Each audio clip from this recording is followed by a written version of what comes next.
রমজানে ৩০ টাকা দরে ১৫ কেজি করে চাল পাবে ৫০ লাখ পরিবার, বললেন খাদ্য উপদেষ্টা। জাতীয় পরিচয়পত্র থাকলে পাসপোর্টে ভেরিফিকেশন লাগবে না, বললেন স্বরাষ্ট্র উপদেষ্টা।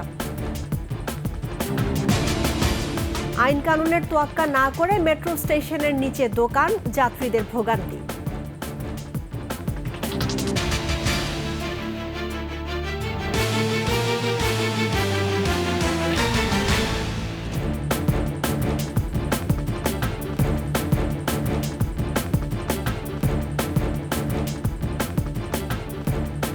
শুনছিলেন সংবাদ শিরোনাম। আমন্ত্রণ ২১ দুপুরের সংবাদে, আপনাদের সঙ্গে আছি রাহনুমা রাহিম। দর্শক, ২১ টেলিভিশনের সংবাদ একই সাথে সরাসরি দেখতে পাবেন আমাদের ফেসবুক পেজ www.facebook.com/2124 অনলাইনে। এছাড়া সাবস্ক্রাইব করতে পারেন www.youtube.com/@21etv চ্যানেলে। এছাড়া সংবাদে আরও থাকছে। পঞ্চগড়ের ১০০ বছরের ঐতিহ্য টোপা মিষ্টি অতিথি আপ্যায়নে আজও জনপ্রিয়।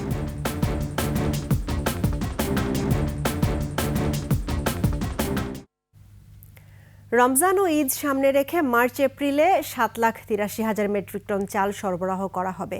৩০ টাকা কেজি দরে ১৫ কেজি করে চাল পাবে ৫০ লাখ পরিবার। জেলা প্রশাসক সম্মেলনের দ্বিতীয় দিনে একথা জানান খাদ্য ও ভূমি উপদেষ্টা আলী ইমাম মজুমদার। তিনি আরও বলেন, প্রশাসনকে যেভাবে ব্যবহার করা হবে তারা সেভাবেই কাজ করবে। প্রশাসনকে ইতিবাচক কাজে লাগিয়ে অন্তর্বর্তী সরকার একটি গ্রহণযোগ্য নির্বাচন করবে বলেও আশা করেন তিনি। উপদেষ্টা বলেন, রোজার মাসে সুলভ মূল্যে চাল বিতরণ কর্মসূচি হাতে নিয়েছে সরকার। এই কার্যক্রম সঠিকভাবে সম্পন্ন করতে জেলা প্রশাসকদের কঠোর তদারকির নির্দেশনা দেওয়া হয়েছে।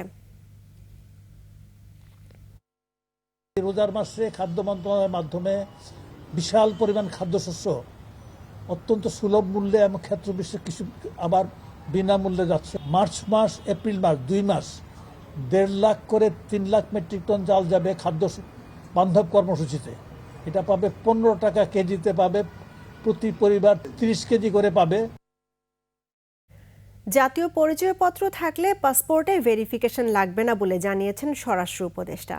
রোহিঙ্গারা যেন বাংলাদেশের পাসপোর্ট ব্যবহার করতে না পারে সে বিষয়ে সতর্ক থাকারও আহ্বান জানান তিনি। রাজধানীর শেরেবাংলা নগরে কোস্টগার্ডের এক অনুষ্ঠানে এসব কথা বলেন স্বরাষ্ট্র উপদেষ্টা। ভেরিফিকেশনটা উঠে দেওয়া, এটা কিন্তু আমাদের অনেক দিনের চিন্তা ভাবনা।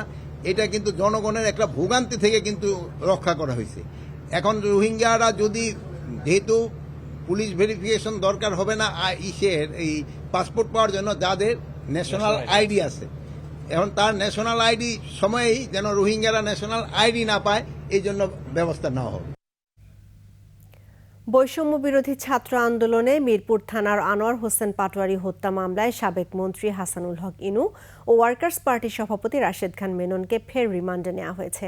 এদিকে একই হত্যা মামলায় সাংবাদিক দম্পতি শাকিল আহমেদ ও ফারজানা রূপাকে ৫ দিনের রিমান্ড চায় পুলিশ। সোমবার ঢাকার মেট্রোপলিটন ম্যাজিস্ট্রেট GM ফারহান ইশতিয়াকের আদালত ইনু ও মেননকে জিজ্ঞাসাবাদের জন্য ৩ দিনের রিমান্ডের আদেশ দেন। মামলার তদন্ত কর্মকর্তা CIDর ইন্সপেক্টর নাসির উদ্দিন সরকার তাদের ৫ দিনের রিমান্ড আবেদন করেন। এদিকে একই হত্যা মামলায় শাকিল ও রূপাকে জিজ্ঞাসাবাদের জন্য ৫ দিনের রিমান্ড আবেদন করা হয়। রাষ্ট্রপক্ষে কৌশলী ওমর ফারুকি রিমান্ড আবেদনের পক্ষে শুনানি করেন। এ সময় আসামি পক্ষের কোনো আইনজীবী ছিলেন না। পরে বিচারক ৫ দিনের রিমান্ডের আদেশ দেন।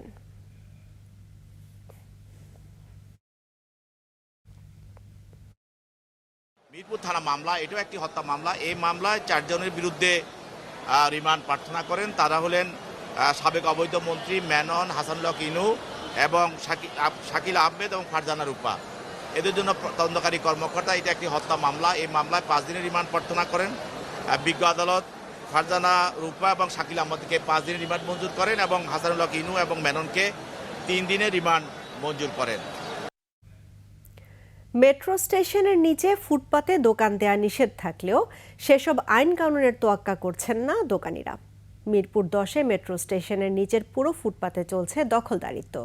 দোকানের লাইটিংয়ের জন্য অবৈধভাবে যে বিদ্যুতের তার ব্যবহার করা হচ্ছে সেগুলো খুবই ঝুঁকিপূর্ণ।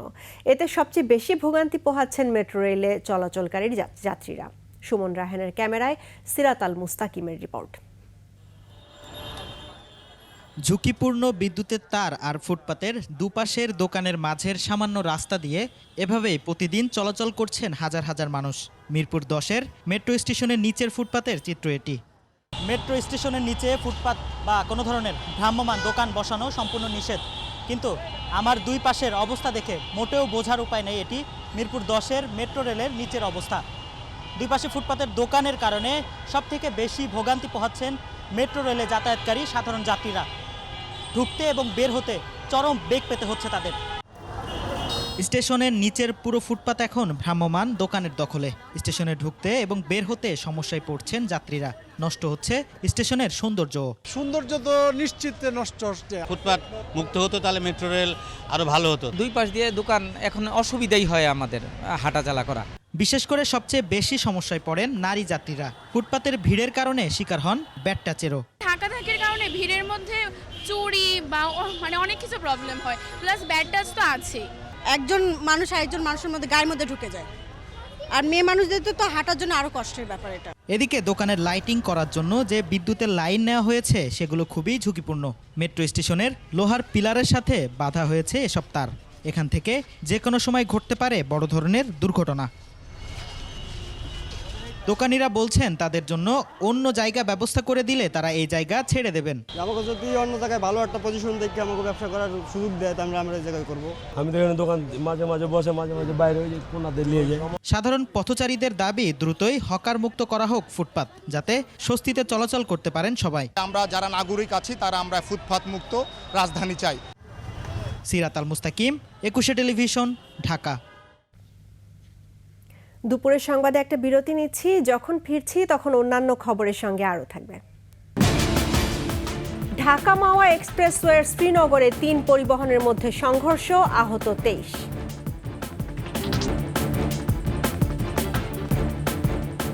আবারও আমন্ত্রণ 21 সংবাদে। পৃথক সড়ক দুর্ঘটনায় ঢাকা মাওয়া এক্সপ্রেসওয়ে শ্রীনগরে ও ফরিদপুরে 23 জন আহত এবং ট্রেনে কাটা পড়ে 1 জন নিহত হয়েছে। ঢাকা মাওয়া এক্সপ্রেসওয়ের শ্রীনগরের কামারখোলায় 3টি যানবাহনের সংঘর্ষে 15 জন আহত হয়েছে। পুলিশ জানায় সকালে কুয়াশার কারণে নিয়ন্ত্রণ হারিয়ে ঢাকামুখী পিকআপ ভ্যানের পিছনে ধাক্কা দেয় কাভার্ড ভ্যান। পরে পিকআপ ভ্যানটি অপর একটি বাসকে ধাক্কা দেয়। এ সময় আহত হয় 15 জন। এদিকে ফরিদপুরের ভাঙ্গায় বাস কাভার্ড ভ্যানের সংঘর্ষে 8 জন আহত হয়। এই সময় মহাসড়কের দুপাশে যানবাহন আটকা পড়ে। আহতদের ভাঙা স্বাস্থ্য কমপ্লেক্সে চিকিৎসা দেওয়া হচ্ছে।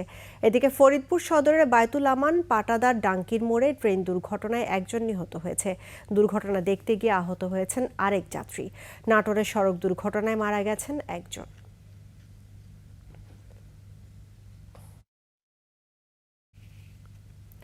তিস্তা চুক্তি ও মহাপরিকল্পনা বাস্তবায়নের দাবিতে রংপুর বিভাগের 5 জেলার 11টি পয়েন্টে শুরু হচ্ছে টানা 48 ঘন্টার কর্মসূচি।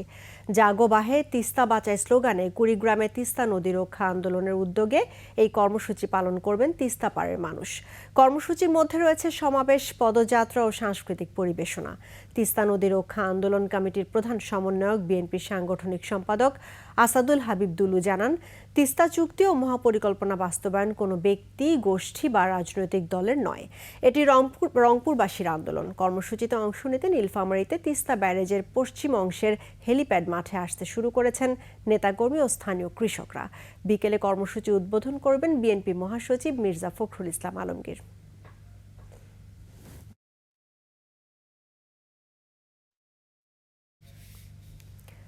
গতি ফিরেছে চট্টগ্রাম বন্দরে। 2023 সালের তুলনায় বন্দরে কন্টেইনার হ্যান্ডলিং বেড়েছে প্রায় 2,25,000 TEU। এ সময় কার্গো হ্যান্ডলিং বেড়েছে 29,18,290 মেট্রিক টন।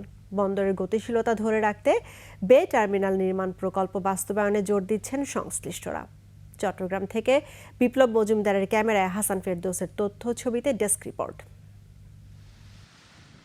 দেশের আমদানি রপ্তানি বাণিজ্যের প্রায় 80% হয় চট্টগ্রাম বন্দর দিয়ে। বন্দর কর্তৃপক্ষ বলছে 2024 সালে আমদানি রপ্তানি মিলিয়ে কন্টেইনার হ্যান্ডলিং হয়েছে 32,75,627 TEU, অর্থাৎ যা 2023 সালের চেয়ে প্রায় 2,25,000 TEU বেশি।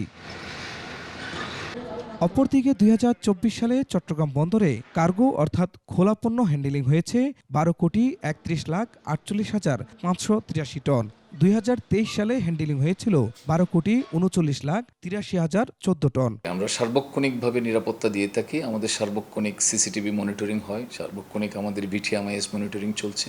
এদিকে কন্টেইনার ও কার্গো হ্যান্ডেলিং বাড়লেও চট্টগ্রাম বন্দরে 2023 সালের তুলনায় 2024 সালে জাহাজ আসার সংখ্যা কমেছে। 2024 সালে চট্টগ্রাম সমুদ্র বন্দরে জাহাজ আসে 3,867টি, আর 2023 সালে এসেছিল 4,103টি। জাহাজ অনেক সময় ছোট বড় সাইজের হতে পারে। ইদানিং বড় জাহাজ আসার কারণে অনেক সময় বেশি কার্গো নিয়ে আসে, সেই হিসাবে জাহাজের সংখ্যার উপর এটা ফুললি ডিপেন্ড করে না। 2013 সালে সাগর উপকূলে নতুন বন্দরে বে টার্মিনাল নির্মাণের উদ্যোগ নেওয়া হলেও নানা জটিলতায় শুরু করা যায়নি। বন্দরের সক্ষমতা বাড়াতে বে টার্মিনাল নির্মাণ প্রকল্প বাস্তবায়নের কথা বলছেন সংশ্লিষ্টরা। বে টার্মিনালের যে রিকোয়ারমেন্ট এটা অত্যন্ত জরুরি এবং আমরা অলরেডি পিছিয়ে গেছি। আমদানি রপ্তানি কার্যক্রম বৃদ্ধি পাওয়ায় চট্টগ্রাম বন্দরে রাজস্ব আয় বেড়েছে আগের বছরের চেয়ে 21.39% বেশি। 2024 সালে আয় বেড়েছে 5,055 কোটি টাকা। Khurshid Alam, desk report, 21 television. পঞ্চগড়ের শত বছরের ঐতিহ্য ধরে রেখেছে রসালো মিষ্টান্ন টোপা। চায়ের টেবিল থেকে অতিথি আপ্যায়নে টোপা বেশ জনপ্রিয়। চালের গুঁড়ো, ময়দা, চিনি ও গুড় দিয়ে তৈরি বিশেষ এই মিষ্টান্ন টোপা খেতে যতটা সুস্বাদু তেমনি স্বাস্থ্যসম্মত হওয়ায় বাড়ছে এর চাহিদা। স্থানীয়রা বলছেন, ক্রেতাদের রুচি ও চাহিদা পূরণে নির্ভেজাল খাবার হিসেবে টোপা তার ঐতিহ্য অক্ষুণ্ণ রেখেছে। পঞ্চগড় প্রতিনিধি তথ্য ছবিতে ডেস্ক রিপোর্ট। দিন বদলের সাথে সাথে পরিবর্তন হয় মানুষের রুচি আর চাহিদার। মেনুতে যুক্ত হয় নানান পদ। রসনাবিলাসী খাবারের ভিড়ে পঞ্চগড়ের মিরগড়ে তৈরি রসালো টোপা এখনও তার জনপ্রিয়তা ধরে রেখেছে। অতিথি আপ্যায়ন আর বন্ধুদের চা চক্রে মিষ্টান্ন হিসেবে টোপা এখনও সমান জনপ্রিয়। চালের গুঁড়ো, ময়দা, চিনি অথবা গুড় দিয়ে তৈরি রসালো মিষ্টান্ন টোপা এখন জেলার মানুষের রসনাবিলাসের পাশাপাশি দেশের বিভিন্ন এলাকায় যাচ্ছে উপহার হিসেবে। কৃত্রিম কোনো রং বা কেমিক্যাল না থাকায় স্বাস্থ্যসম্মত খাবার হিসেবেও পরিচিতি রয়েছে এই মিষ্টান্নটির। আগে চিনি দিয়ে বানানো হতো, এখন গুড় দিয়েও তৈরি করা হচ্ছে। এটা আমাদের স্বাস্থ্যের জন্য কোনো ক্ষতি করতেছে না। এটা আমার জন্মলগ্ন থেকে শুরু করে খাচ্ছি, আমাদের গুরুজন করছে, এখন আমরা করছি। এছাড়া স্কুল কলেজের টিফিন হিসেবে শিক্ষার্থীদের কাছে খুবই প্রিয় এই মিষ্টান্ন। মিরগড়ের টোপাটি খেতে অনেক মজা। টিফিনের সময় আমরা বন্ধু বান্ধব মিলে মিরগড়ের টোপা খেতে আসি। নাটোরের চমচম বা অন্যান্য খাবার দেখে সেই জেলাটার নাম বলতে পারি, তেমনি কিন্তু টোপা বলতে পঞ্চগড় বলতে হবে। শত বছর আগে আন্ধারি বেগম নামের এক নারীর তৈরি এই টোপা মিষ্টি বিক্রি করে অনেকে আর্থিকভাবে সচ্ছলতা অর্জন করেছেন। পরিমাণ মতো পানি দিয়ে গুড়ের শিরা তৈরি করি, চিনির শিরা তৈরি করি এবং পানি আর ময়দা দিয়ে সুন্দরভাবে আমি খামিরটা প্রায় 20 মিনিট আধা ঘন্টা যাবত নাড়েচাড়ে তৈরি করি। এই খাবারটা সর্বপ্রথম বানাতো আন্ধারি রানী একটা মহিলা, সে হিন্দু ছিল। তারপরে আমার দাদা শুরু করে এটা। আমার দাদা বানাতে বানাতে আমার দাদা তো মারা গেল, তারপরে আমার বাবা বিক্রি করতো, বাবা বানাতো। সংশ্লিষ্টরা আশা করছেন নতুন প্রজন্মের হাত ধরে টোপা মিষ্টান্নটি একসময় মিষ্টির বাজারে বড় জায়গা করে নেবে। Masuma Lisa, desk report, 21 television.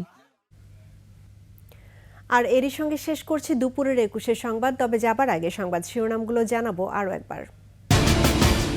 রমজানে 30 টাকা দরে 15 কেজি করে চাল পাবে 50 লাখ পরিবার, বললেন খাদ্য উপদেষ্টা।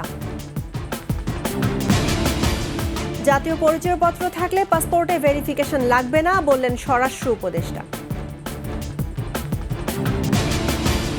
আইনের তোয়াক্কা না করে মেট্রো স্টেশনের নিচে দোকান, যাত্রীদের ভোগান্তি।